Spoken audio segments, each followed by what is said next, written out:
Back to news. ఇవాల్టి CBI విచారణకు MLC కవిత హాజరు కావాల్సింది. కానీ విచారణకు హాజరు కావటం లేదంటూ స్పష్టం చేశారు ఎమ్మెల్సీ కల్వకుంట్ల కవిత. సిబిఐకు నిన్ననే కవిత లేఖ రాశారు. సిఆర్పిసి సెక్షన్ 41A కింద జారీ చేసిన నోటీసుల్ని రద్దు చేయాలంటూ సిబిఐను కోరారు. ఒకవేళ తన నుండి సిబిఐకు ఏవైనా ప్రశ్నలకు సమాచారం కావాలనుకుంటే వర్చువల్ గా హాజరయ్యేందుకు అందుబాటులో ఉంటానని తెలిపారు. సిఆర్పిసి సెక్షన్ 41A కింద నోటీసులు ఇవ్వటం సబబు కాదని ఆమె లేఖలో తెలిపారు. ఇక దీనిపై మరిన్ని అప్డేట్స్ మా ప్రతినిధి గోపి అందిస్తారు. గోపి, ఢిల్లీ లిక్కర్ కేసులో నేటి సిబిఐ విచారణకి బీఆర్ఎస్ ఎమ్మెల్సీ కవిత హాజరు కావడం లేదు.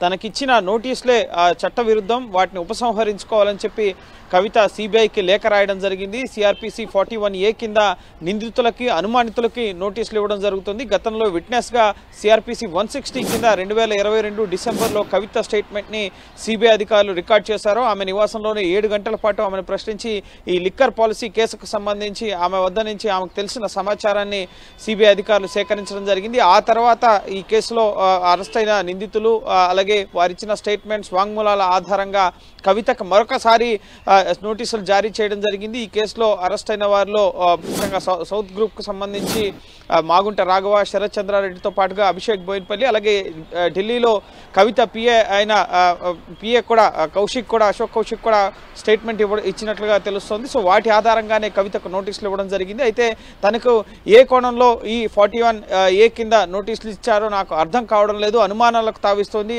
ప్రస్తుతం పార్లమెంట్ ఎన్నికలు సమీపిస్తున్న తరుణంలో ఎన్నికల ప్రచారం నుంచి దూరం చేసే విధంగా ముఖ్యంగా తన రాజ్యాంగబద్ధమైన హక్కుని కాలరాసే విధంగా ఈ నోటీసులు ఉన్నాయని చెప్పి కూడా కవిత సిబిఐకి రాసిన లేఖలో పేర్కొనడం జరిగింది. ప్రస్తుతం 6 వారాల పాటు ముఖ్యంగా రాజకీయపరమైన కార్యక్రమాలు ముందే నిర్ణయించిన కార్యక్రమాల్లో పాల్గొనాల్సి ఉంది. కాబట్టి నేను ఈరోజు విచారణకు హాజరు కాలేను. అలాగే భవిష్యత్తులో ఏవైనా సమాచారం కావాలనుకుంటే కనుక వర్చువల్గా ముఖ్యంగా వీడియో కాన్ఫరెన్స్ ద్వారా వర్చువల్గా నేను మీకు కావాల్సిన సమాచారం ఇస్తాను. బాధ్యతాయుతమైన భారత పౌరురాలుగా ఖచ్చితంగా చట్టాన్ని గౌరవిస్తూ మీకు కావాల్సిన సమాచారాన్ని ఇస్తాను. కానీ మీ నోటీసులు 41A కింద ఇటు కవితకు నోటీసులు ఇవ్వడానికి మాత్రం ఆమె తీవ్రంగా తప్పుబడుతూ వాటిని ఉపసంహరించుకోవాలి లేదా రద్దు చేయాలని చెప్పి కూడా కోరడం జరిగింది. ఇప్పటికే సుప్రీంకోర్టును కూడా ఆశ్రయించాను ఈడీ కేసులో. సో గతంలో అదనపు సొలిసిటర్ జనరల్ ముఖ్యంగా విచారణకు పిలువబోమని చెప్పి ఈడీ కేసులో హామీ ఇచ్చారు. సో అది సిబిఐ కేసుకు కూడా వర్తిస్తుంది అని చెప్పి ఇటు కవిత లేఖలో పేర్కొనడం జరిగింది. అయితే ఫిబ్రవరి 28వ తేదీన ఈ ఈడీ విచారణకు సంబంధించిన కేసు పైన కూడా